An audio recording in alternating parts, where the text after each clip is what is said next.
Jatuh, enak banget siang-siang panas-panas cuacanya kayak gini kita bikin asinan buah. Ini super nagih, 100 gram cabai digiling, sisihin dulu ya.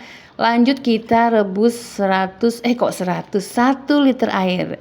Masukkan 2 sendok makan asam jawa yang tanpa biji ini ya. Kemudian 3 sendok makan gula merah. Tambahkan lagi 9 sendok makan gula pasir atau gula putih. Udah, tambahkan 1 sendok teh garam, jangan terlalu munjung ya. Biarkan mendidih sampai semua bahannya larut, terutama asamnya ya.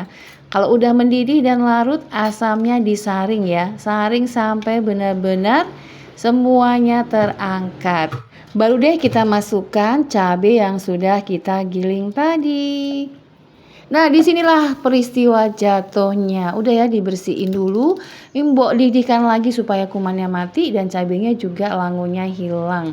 Setelah itu baru deh kita masukkan, tambahkan 7 sendok makan air perasan jeruk lemon atau nipis. Ini bikin nanti asinannya tuh, asemnya tuh enak banget.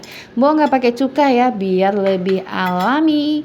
Setelah itu siapkan deh tuh 500 gram jambu air yang sudah dicuci bersih, dipotong-potong. 1 kilogram salak yang sudah dibuang bijinya. Lanjut siram aja air tadi ya, tapi jangan mendidih yang 100 derajat ya. Turunkan dulu suhunya sedikit supaya nanti nggak jadi mateng.